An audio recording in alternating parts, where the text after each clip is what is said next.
Suscríbete a Venganza Perfecta. Nos encantaría saber desde qué parte del mundo nos acompañas. Cuéntanos en los comentarios. Ahora, sumerjámonos en la historia de hoy. Mi hijo me miró fijamente a los ojos y me dijo, pensamos que de todas formas querrías estar más cerca del baño, papá. Tu nueva habitación está al final del pasillo. Lo dijo con la misma naturalidad con la que le dirías a alguien que el clima ha cambiado. Como si me estuviera haciendo un favor. Como si no acabara de pasar 11 días en una cama de hospital, con el pecho lleno de grapas, luchando por volver a la casa que ha sido mía durante 31 años. Me quedé parado en el umbral de mi propia recámara, el cuarto donde mi esposa y yo habíamos dormido lado a lado durante 2 décadas, donde ella dio su último respiro hace 4 años. Miré la ropa de cama desconocida, los frascos de perfume sobre su viejo tocador, los zapatos alineados junto al zoclo que no eran mis zapatos. La esposa de mi hijo se había mudado ahí. No a la habitación de invitados. No al cuarto de servicio. A mi recámara. Y mis cosas, mi ropa, la fotografía de mi esposa el día de nuestra boda, el reloj que mi padre me dio cuando cumplí 30 años, habían sido reubicadas en la estrecha habitación al final del pasillo. Como si yo fuera un invitado que había abusado de la hospitalidad en su propia casa. No levanté la voz. No azoté ninguna puerta. Me di la vuelta, caminé hacia la cocina, me senté a la mesa y empecé a hacer una lista. Pero me estoy adelantando. Déjenme volver al punto donde todo esto realmente comenzó, porque el momento en la puerta no fue en realidad el principio. Fue solo el momento en el que por fin dejé de fingir que no veía lo que se había estado gestando durante 2 años y medio. Mi nombre es Gerardo. Tengo 64 años.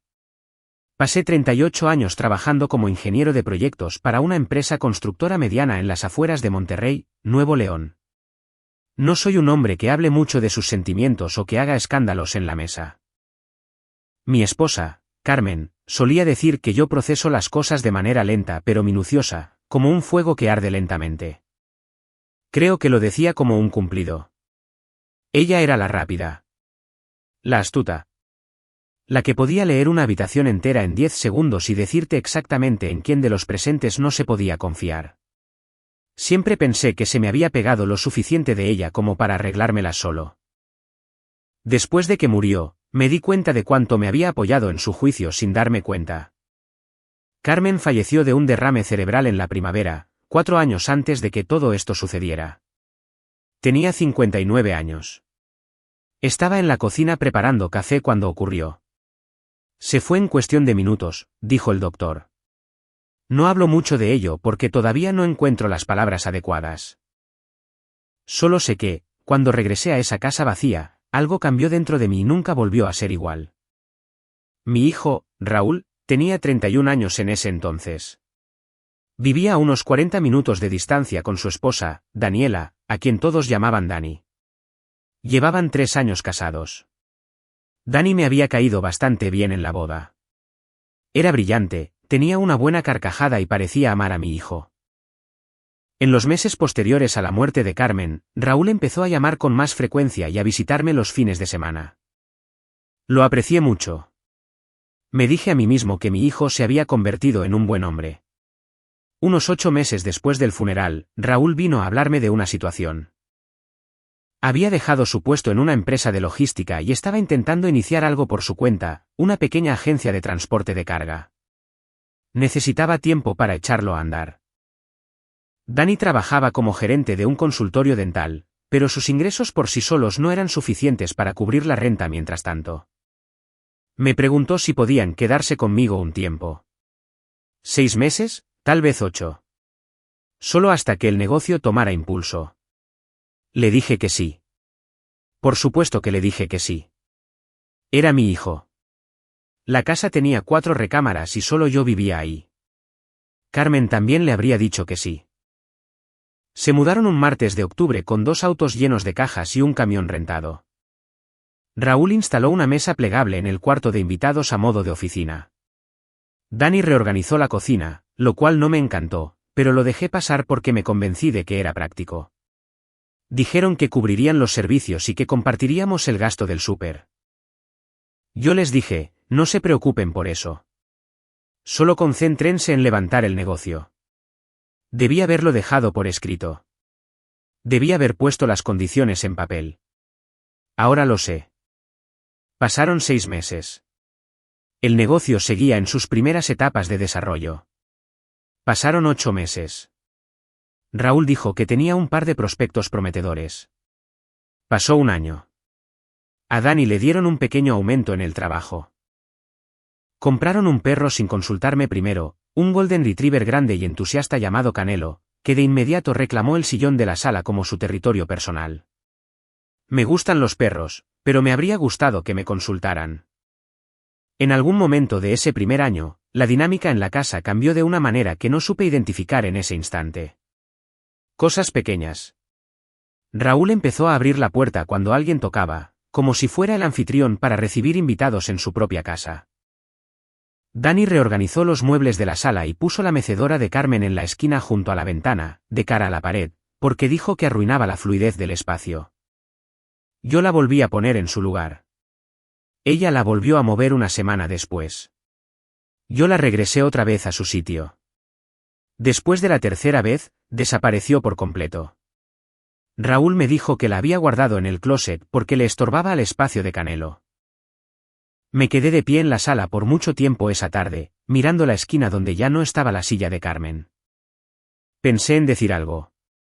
Luego pensé en la energía que me costaría, y en cómo Raúl me miraría con esa expresión en particular que había empezado a usar, paciente, ligeramente preocupado, como si yo fuera un hombre al que había que manejar con cuidado, y lo dejé pasar. Ese fue mi error. No la mecedora en sí. El dejarlo pasar. Cada vez que dejaba pasar algo, les cedía un par de centímetros más de la casa, y ellos seguían avanzando. Ahora bien, tengo que ser honesto conmigo mismo sobre algo, y creo que es importante decirlo claramente. Me sentía solo. Después de la muerte de Carmen, la casa se había vuelto muy silenciosa, pero de una manera que se sentía distinta al silencio común. Cuando Raúl y Dani se mudaron, hubo ruido, movimiento y alguien más preparando la cena los martes por la noche. Una parte de mí, una parte más grande de la que me enorgullezco, sentía alivio de tener compañía. Creo que por eso fui bajando mis expectativas en lugar de enfrentar lo que estaba pasando. Estaba intercambiando mis límites por la sensación de no estar solo en mi propia casa. Carmen me lo habría hecho notar en menos de un mes. Se cumplieron los 2 años. El negocio de Raúl tenía solo un cliente, una pequeña cuenta que había conseguido a través de un amigo de la universidad, y pasaba la mayor parte de su tiempo intentando escalar el negocio. Los recibos de luz, agua y gas seguían siendo completamente míos.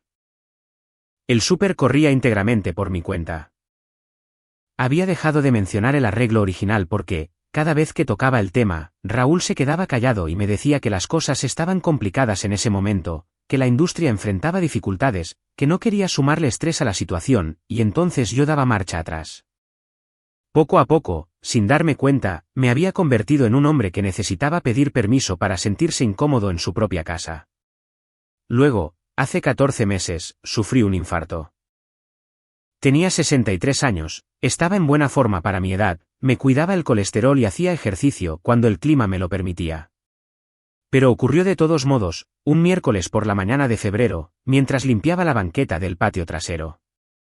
Una rigidez que se convirtió en presión, que a su vez se transformó en algo que no lograba comprender racionalmente. Me senté en los escalones y yo mismo llamé al 911 porque Raúl y Dani ya se habían ido a trabajar, y traía el celular en la bolsa de mi chamarra. La cirugía fue un triple bypass, 11 días en el hospital. Recuerdo haber despertado en la unidad de cuidados intensivos con tubos en los brazos y una enfermera ajustando algo cerca de mi cabeza. Mi primer pensamiento coherente fue que necesitaba llamar a Carmen. El segundo pensamiento fue recordar por qué no podía hacerlo. Esos fueron los peores 40 segundos de todo el suplicio. Raúl me visitó. Se sentó conmigo un par de horas los primeros 2 días, luego un día sí y otro no, y después cada tantos días, a medida que mi estadía se alargaba. Dani fue 2 veces. Llevó flores la primera vez, lo cual agradecí. Noté que pasó la mayor parte de esa visita en su celular, junto a la ventana. No dije nada. Cerca del final de mi hospitalización, mi doctor, un hombre cauteloso y directo que no creía en suavizar la información, se sentó conmigo y me explicó cómo sería la recuperación. De 8 a 12 semanas de actividad limitada. Nada de levantar cosas pesadas. Prohibido manejar por 4 semanas. Terapia física 3 veces por semana.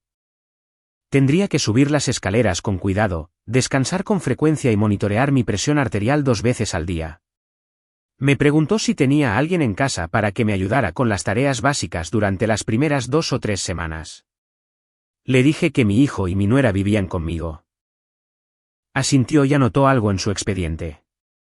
Creo que se dio cuenta, por la forma en que lo dije, de que las cosas eran más complicadas de lo que parecían. Mi vecino, un empleado del servicio postal jubilado llamado Don Hugo, que había sido amigo nuestro durante casi 20 años. Se ofreció a recogerme del hospital la mañana en que me dieron de alta. Raúl me había dicho la noche anterior que tenía una llamada con su único cliente esa mañana y no podía escaparse, pero que ya estaría en casa para cuando yo llegara. Don Hugo llegó a la entrada del hospital en su viejo sedán y llevó mi maleta al coche sin darle mayor importancia, como hace la gente buena. Entramos a mi cochera justo antes de las 11 de la mañana. Don Hugo me ayudó a subir los escalones de la entrada, lo cual me tomó más tiempo del que me hubiera gustado. Le di las gracias en la puerta. Me dijo que le llamara para cualquier cosa, y le creí. Entré. La casa se sentía diferente de una forma que no supe explicar de inmediato. ¿Más cálida? Tal vez. Olores distintos, una vela encendida en alguna parte, algo floral que no reconocí. Canelo llegó saltando desde la sala y tuve que apoyarme contra la pared para evitar que me tirara. Raúl salió de la cocina con una expresión en el rostro que no le había visto antes y que me desagradó de inmediato. Era la mirada de un hombre que había preparado un discurso. Me dijo que le alegraba que estuviera en casa. Dijo que la recuperación había sido aterradora y que quería asegurarse de que yo estuviera cómodo. Me dijo que había algo que necesitaba decirme sobre la distribución de los cuartos. Le pregunté de qué estaba hablando. Me explicó que mientras estuve en el hospital, él y Dani habían decidido que la recámara principal, mi recámara, el cuarto en el que había dormido durante 31 años, sería más práctica para Dani porque ella tenía algunos problemas de salud suyos de los que, al parecer, no me habían informado. Y que necesitaba un mejor acceso al baño conectado a ese cuarto. Y que, francamente, la habitación del fondo del pasillo me resultaría más fácil durante la recuperación porque estaba más cerca de la cocina y no tendría que caminar tanto. Lo dijo como si fuera un acto de bondad. Lo dijo como si me hubiera hecho un favor. Caminé por el pasillo hasta mi recámara. La puerta estaba abierta. Me asomé. Las cosas de Dani estaban por todos lados. Los frascos de perfume sobre el que fuera el tocador de Carmen, una pila de novelas de bolsillo en la que había sido mi mesa de noche, la fotografía de Carmen y yo en nuestra boda, la que había guardado en el tocador durante 4 años, la que miraba cada mañana, ya no estaba. El reloj que mi padre me dio había desaparecido. Mi ropa ya no estaba. La habitación había sido, en el sentido más literal, invadida. No había nada mío ahí. Me quedé parado un momento. Escuché a Raúl acercarse detrás de mí. Empezó a decir algo sobre cómo era temporal, solo hasta que acomodaran las cosas, simplemente por ser prácticos para el periodo de recuperación. Me di la vuelta y miré a mi hijo. Tenía 33 años y estaba parado en mi pasillo, justificando por qué yo ya no tenía acceso a mi propia recámara. Se veía como si esperara que yo lo comprendiera. Caminé hacia el cuarto al final del pasillo y abrí la puerta.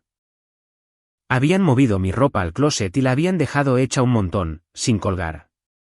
El reloj de mi padre estaba en la repisa de la ventana, como si lo hubieran puesto ahí y se hubieran olvidado de él. La foto de la boda estaba boca abajo sobre el estante, boca abajo. No sé si Dani lo había hecho a propósito o si simplemente quedó así por la mudanza, y decidí que no importaba. El efecto era el mismo. Levanté la fotografía y me quedé mirando a Carmen por un momento. Ella estaba riendo en la foto. Era una de esas tomas espontáneas, no las posadas, capturada justo después de que terminamos nuestro primer baile, tenía la cabeza un poco inclinada hacia atrás y los ojos brillantes. Había mirado esa fotografía cada mañana durante 4 años porque era en la que se veía más llena de vida que en cualquier otra foto que le hubieran tomado en su vida. Con cuidado, puse la foto en el buró, boca arriba. Me senté en la orilla de la cama. Respiré por unos minutos porque mi pecho aún estaba sensible, y mi doctor me había indicado que respirara de forma pausada cuando sintiera que se me aceleraba el pulso. Luego, pensé en lo que iba a hacer. Raúl tocó la puerta y me preguntó si necesitaba algo. Le dije que necesitaba descansar un poco. Respondió está bien y se fue. Lo escuché hablando en voz baja con Dani en el otro extremo de la casa. No lograba oír lo que decían. Esa tarde, mientras Raúl estaba en lo que él llamó una llamada de negocios y Dani había salido a hacer mandados, hice algo que había estado evitando durante 2 años y medio, porque no quería sentir lo que sabía que eso me haría sentir. Revisé mis finanzas. Lo que encontré me tomó unos 40 minutos entenderlo por completo. En los primeros meses después de la muerte de Carmen, le había dado a Raúl acceso a una de mis cuentas bancarias, una cuenta de cheques secundaria que usaba para los gastos de la casa, para que él pudiera encargarse de pagar los recibos y el súper cuando yo viajaba. En aquel momento tenía sentido.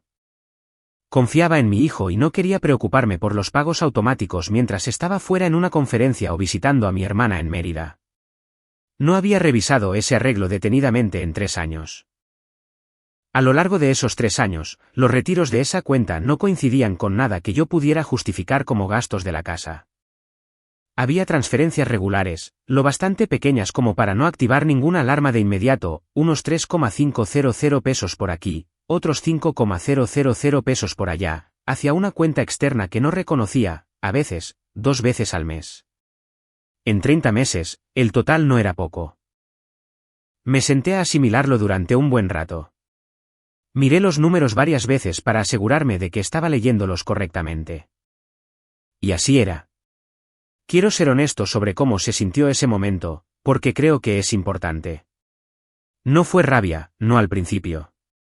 Fue algo peor que la rabia. Fue la sensación de que el suelo se reacomodaba bajo tus pies, el sentimiento de darte cuenta de que lo que creías sólido había estado hueco durante mucho tiempo. Se trataba de mi hijo. Me había sentado junto a la cama del hospital con este niño cuando tenía 8 años y le quitaron las anginas. Le había enseñado a manejar un auto estándar en el estacionamiento vacío de una iglesia un domingo por la mañana. Había dado el brindis en su boda y dicho con el corazón cada una de mis palabras. La idea de que, de forma silenciosa y metódica, me hubiera estado sacando dinero de una cuenta que le había confiado, se sentía como algo para lo que yo no tenía categoría alguna en mi cabeza. No lo confronté esa tarde. No dije nada durante la cena. Raúl había pedido pizza, quizás por culpa, quizás solo porque era lo más fácil. Mientras tanto, Canelo se acomodó debajo de la mesa esperando las orillas de la pizza, y Dani platicaba sobre una situación con una compañera de trabajo de la cual yo no tenía contexto. Me comí 2 rebanadas de pizza, dije que estaba cansado y me fui al cuarto del final del pasillo. Llamé a mi hermana Diana esa noche. Vive en Mérida. Es 3 años mayor que yo y tiene lo que Carmen solía llamar una mente limpia. Puede analizar una situación sin que el sentimentalismo se interponga. Le conté todo, lo de la recámara, lo del dinero, todo. Me escuchó sin interrumpirme, lo cual es algo que no todo el mundo sabe hacer. Cuando terminé, hubo una pausa. Ella me dijo, Gerardo, tú ya sabes lo que tienes que hacer. Me estás llamando porque quieres oír que tienes derecho a hacerlo. Tenía razón. Por lo general la tiene. Al día siguiente, mientras Raúl había salido a surtir una receta y Dani estaba en el trabajo, hice 3 llamadas telefónicas. La primera fue a mi abogada, una mujer llamada Bárbara que había manejado los bienes de Carmen y a quien conocía profesionalmente desde hace 15 años. Le dije que necesitaba revisar mis documentos testamentarios y que había un asunto financiero que quería que analizara. Me dijo que fuera a su despacho en cuanto estuviera listo. Le contesté que estaría ahí en un par de días, una vez que me autorizaran manejar. La segunda llamada fue a mi banco. Les dije que quería revocarle inmediatamente a Raúl el acceso a la cuenta de la casa y cambiar el número de cuenta. La señorita al teléfono fue profesional y eficiente, y no me preguntó por qué. Se lo agradecí. La tercera llamada fue a un cerrajero. Le expliqué mi situación sin entrar en todos los detalles. Me preguntó qué necesitaba. Le dije que requería que le cambiaran la combinación a cada una de las chapas exteriores de la casa, que cambiaran la cerradura de la recámara principal y que instalaran una nueva chapa en la puerta de mi oficina. Dijo que podría estar ahí a la mañana siguiente. Raúl llegó mientras yo estaba sentado en la cocina con una taza de café, mirando al patio por la ventana. Me preguntó si me sentía bien. Le dije que sí. Le pregunté qué tal le había ido con la receta. Dijo, bien. Se sirvió un vaso con agua y luego me miró por un instante, como si tratara de leer algo en mi rostro. Preguntó si pasaba algo. Le contesté, hablaremos mañana. Primero necesito otro día de descanso. Asintió lentamente y salió de la cocina. Me di cuenta de que se sentía inquieto.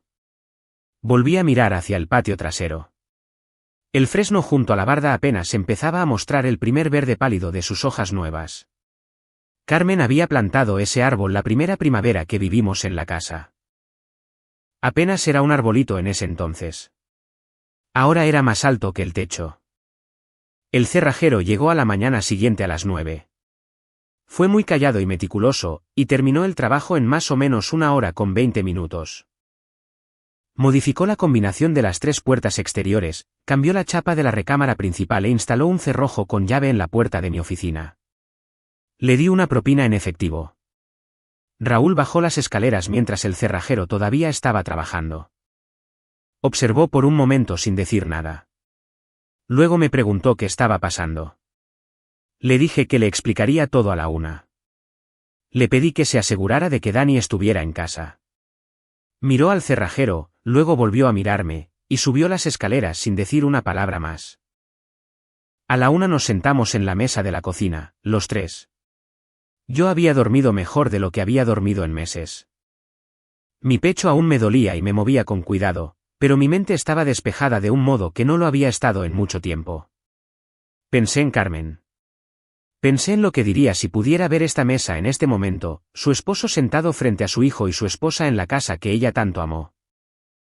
Pensé que ella diría, deja de acoplarte. Mantente firme. Les dije 3 cosas en orden, con tranquilidad. Primero, le dije a Raúl que había revisado la cuenta de la casa y que tenía la documentación de las transferencias a la cuenta externa. Le informé que ya le había revocado el acceso y había cambiado el número de cuenta. Le aclaré que por ahora no iba a involucrar a la policía, pero que necesitaba que entendiera que yo sabía exactamente lo que había pasado, que tenía todo registrado y que ya había hablado con mi abogada. Se hizo un silencio. El rostro de Raúl reflejó varias emociones rápidamente. Dani se miró las manos. Raúl empezó a decir algo sobre el negocio, sobre el flujo de efectivo, sobre su intención de pagarlo todo, sobre cómo las cosas se habían vuelto desesperadas de un modo que no podía explicarme porque no quería que me preocupara. Lo dejé terminar. Luego le pregunté por qué, si tenía tantos problemas económicos, simplemente no me lo había dicho. Yo había estado ahí. Había estado en esa casa. Había cenado conmigo la mayoría de las noches durante 2 años y medio. En cualquier momento podría haberse sentado frente a mí, tal como estábamos sentados en ese instante, y decirme, papá, estoy batallando. Necesito ayuda. Yo lo habría ayudado. Eso es lo que hace un padre. No tuvo respuesta para eso. Tampoco esperaba una. Segundo, les dije que quería mi recámara de vuelta. No estaba poniéndolo a discusión. No lo estaba negociando. Quería que mi ropa, el reloj de mi padre, la fotografía y todas mis pertenencias fueran devueltas a la recámara principal antes de que terminara el día. Le dije a Dani que ella y Raúl eran bienvenidos a seguir usando el cuarto de invitados, que había sido su cuarto desde que se mudaron, y que la habitación al final del pasillo estaba disponible como un segundo espacio si ella lo necesitaba. Le dije que lamentaba escuchar que tenía problemas de salud, pero que este acuerdo no era algo que se hubiera platicado conmigo, y que mi habitación no era algo que alguien tuviera el derecho de reasignar sin mi consentimiento. Dani empezó a decir algo sobre su padecimiento, de que necesitaba el baño adjunto. Le pedí, amablemente, que me dijera cuál era su padecimiento, porque genuinamente lo ignoraba, y nadie me lo había mencionado antes del día que regresé del hospital. Hubo una pausa. Dijo que era un problema estomacal. Aseguró que la situación del baño era importante para su comodidad. Le dije que lo entendía y que me compadecía. Y que de todos modos iba a regresar al cuarto de invitados. Tercero, les dije que necesitaba que empezaran a hacer planes concretos para una transición. No les estaba pidiendo que se fueran mañana. Entendía que tenían una situación, pero el acuerdo abierto que había comenzado con 6 a 8 meses estaba por entrar a su tercer año, y necesitaba una fecha de caducidad. Les estaba dando 60 días para descifrar su siguiente paso. Pasados los 60 días, necesitaría que estuvieran en el proceso de mudanza. Les dije que no les cobraría la renta atrasada, y que no procedería por la vía legal respecto al tema financiero, siempre y cuando llegáramos a un acuerdo con mi abogada. Pero necesitaba mi casa de vuelta, y necesitaba saber que esto iba a suceder bajo un calendario. Raúl tenía la cara de que le había dicho algo que él sabía que venía en camino, pero que esperaba evadir de forma indefinida. Dani parecía estar haciendo matemáticas en su cabeza. Ninguno de los dos dijo mucho. Raúl preguntó si podíamos platicarlo más en los próximos días. Le dije, por supuesto. Le afirmé que el plazo seguía siendo el plazo. Me levanté de la mesa, me preparé otra taza de café y salí a sentarme al porche trasero. Era una tarde fresca, el cielo tenía ese azul pálido en particular que se ve en Monterrey a principios de la primavera. El fresno proyectaba una larga sombra sobre el pasto. Canelo se acercó y se recostó junto a mi silla, con la barbilla sobre sus patas, haciendo lo que hacen los perros, solo estar presentes, sin ningún motivo oculto. Descansé la mano sobre su lomo y me quedé sentado ahí por mucho tiempo. En las semanas siguientes, las cosas avanzaron lentamente y luego todas de golpe, como suele ocurrir. Raúl pasó por varias fases en una sucesión bastante rápida. La primera fue una especie de dignidad herida, donde me trataba con una cuidadosa amabilidad y parecía estar a la espera de que yo sintiera culpa. No sentí culpa. A veces sentía tristeza, del modo en el que te entristeces cuando te das cuenta de que algo que amabas se ha convertido en algo más. Pero eso es distinto a la culpa. La segunda fase fue un intento de dar explicaciones. Una noche se acercó a mí, se sentó y me habló por casi 2 horas sobre el negocio, sobre la presión bajo la que había estado, sobre el hecho de que había sido demasiado orgulloso para admitir que estaba fracasando. Sobre cómo el tomar el dinero había empezado como lo que él llamó pedir prestado y había escalado de un modo en el que perdió el control. Escuché todo. Y le creí la mayor parte. Le dije que comprendía cómo había pasado, y que entender cómo pasa algo no lo vuelve aceptable. Le dije que no me interesaba castigarlo. Me interesaba que construyera una vida que realmente fuera suya. Le pregunté directamente, ¿cómo quieres que sea tu vida a los 40? Lo pensó un rato y luego dijo, honestamente, no estoy seguro de que sea con la agencia de logística. Dijo que lo había estado haciendo porque parecía ser algo que se suponía que debía desear, un negocio propio, independencia. Dijo que en realidad extrañaba trabajar en equipo. Comentó que había estado considerando un puesto en una empresa de distribución regional que le había surgido a través de un contacto. Le dije que aplicara al puesto. Me parpadeó como si hubiera estado esperando una plática distinta. Le dije que no había motivo de vergüenza en tener un buen empleo. Le recordé que su abuelo, mi padre, el hombre cuyo reloj ahora volvía a estar en mi tocador donde le correspondía, había trabajado en el mismo lugar durante 26 años y lo consideraba algo honorable. Raúl se quedó callado un momento. Luego asintió. Aplicó para el puesto la semana siguiente. Consiguió una entrevista. Dani se tomó la noticia del plazo de tiempo de peor manera que Raúl. Atravesó un periodo de silencios muy marcados y pequeñas desaprobaciones, suspiraba ante los muebles reacomodados, hacía comentarios de lo inestable que se sentía el ambiente, y se iba a la cama temprano y haciendo mucho ruido. No me involucré en nada de eso. No fui grosero, pero tampoco me mostré arrepentido. Una vez le pregunté directamente si quería hablar de la situación. Dijo que no. Le contesté que estaba bien y la dejé en paz. Unas 3 semanas después de nuestra plática en la mesa de la cocina, manejé hasta la oficina de Bárbara. Era la primera vez que manejaba desde antes de la cirugía, y admito que se sintió bien, la sencilla y ordinaria independencia de sentarme en mi propio carro, elegir mi propia ruta, y llegar a algún sitio por mi propia cuenta. El despacho de Bárbara está en un edificio en el centro, con un estacionamiento que cobra demasiado caro, y no me importó para nada. Revisamos minuciosamente mis documentos testamentarios. Hice varios cambios. Mi testamento anterior dejaba la casa y la mayoría de mis bienes directamente a Raúl, con algunas porciones menores dirigidas a Diana y a unos cuantos intereses caritativos que nos importaban a Carmen y a mí.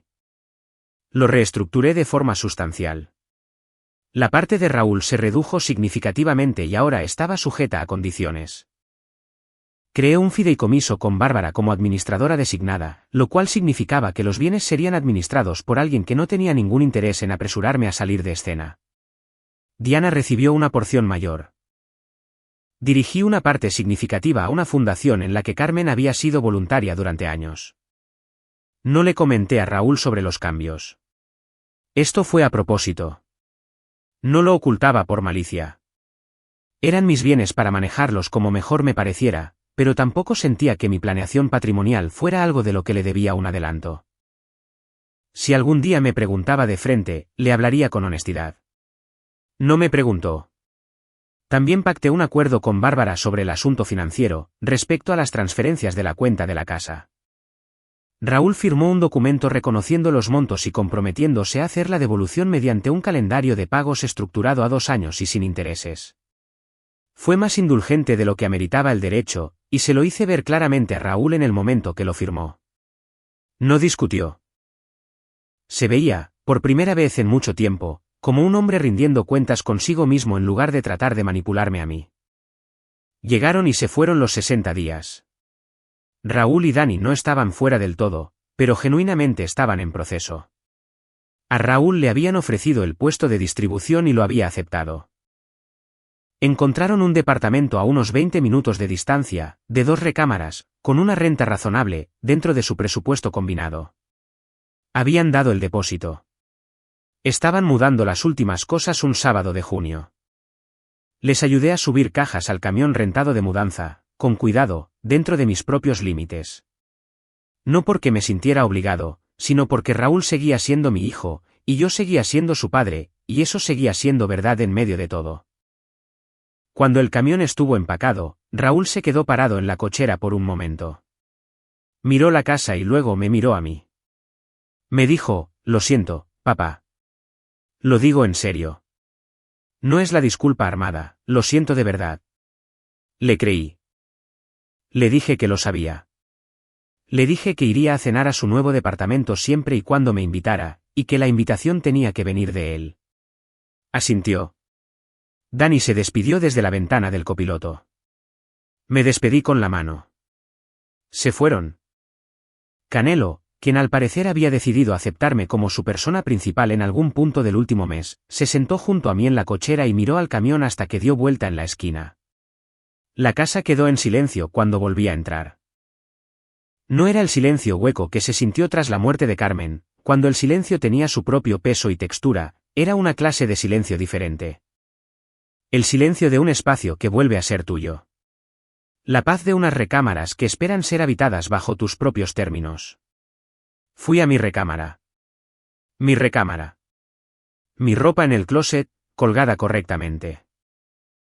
El reloj de mi padre en el tocador, en donde le correspondía, y la foto de Carmen en su lugar, con la cabeza un poco hacia atrás, riendo, con más vitalidad en esa foto de la que haya presenciado en nadie a quien haya conocido. Me quedé ahí de pie mirándola un buen rato. Luego, fui a la cocina, preparé una buena jarra de café de verdad, en la prensa francesa que compré hace muchos años y que Raúl había movido a un estante alto bajo el pretexto de que abarcaba espacio en la barra. Salí al porche trasero con mi taza. Canelo me siguió y se echó junto a mi silla. Para este momento el fresno ya estaba completamente lleno de hojas, la sombra cruzaba el patio, larga y verdosa. Un par de cardenales hacían alguna maniobra complicada en las ramas más altas. El aire olía al pasto recién cortado proveniente de algún lugar calle abajo. Quiero decirle algo a cualquier persona que esté escuchando esto y que pudiera encontrarse a la mitad de una situación como la mía, porque sé que este tipo de cosas no solo me suceden a mí. Sé que allá afuera hay personas que aman a sus hijos más que a nada que hayan conocido jamás, y que están sentadas en casas que han dejado lentamente de sentirse suyas, y que se han ido empequeñeciendo mes con mes sin entender realmente cómo fue que pasó. Esto es lo que quiero que sepan. El amor y los límites no están peleados. No dejé de amar a mi hijo. Jamás dejaré de amar a mi hijo. Pero pasé 2 años y medio actuando como si el protegerme a mí mismo fuera algo para lo que necesitaba su permiso, y no era así. Mi casa es mía. Mis finanzas son mías. Mi recámara es mía. El reloj de mi padre, la foto de mi esposa y la mecedora donde Carmen se sentó por 20 años, esas cosas son mías. No porque sea un egoísta, sino porque son las pruebas de la vida que construí, de la mujer a la que amé y del hombre que he intentado ser. Ninguna persona tiene el derecho de reubicar esas cosas a una habitación al final de un pasillo, al menos no mientras yo siga de pie. Y hay algo más que quiero decir, con mayor discreción. Creo que una parte de mí, la parte que se sentía sola y cansada y que aún sufría el luto de formas que no había reconocido del todo, había estado usando la presencia de mi hijo en la casa como un sustituto para lidiar con el hecho de que Carmen ya no estaba. Todo el ruido y el movimiento y las cenas de los martes por la noche me habían concedido el permiso de no sentarme con el silencio, y había dejado que eso se extendiera por mucho más tiempo del que era sano para cualquiera de los dos. Al tolerar la lenta erosión de mi propio hogar, también le había estado fallando a Raúl de un modo particular.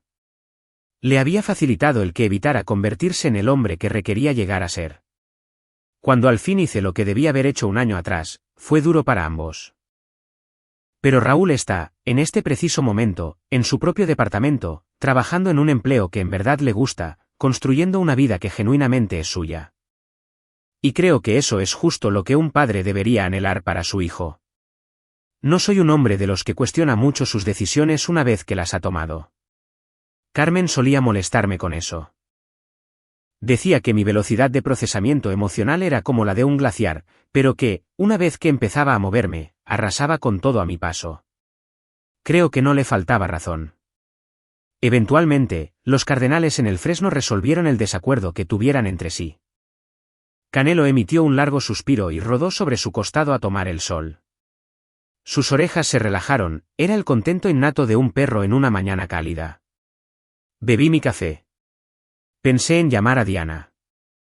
Pensé en el jardín junto a la barda trasera que había dejado sin cuidar por 3 años, y en si esta sería la temporada en la que finalmente lo retomaría. Puse la mano sobre el descansabrazos de mi silla, en mi porche, en mi casa, y pensé, sí, esta es la temporada.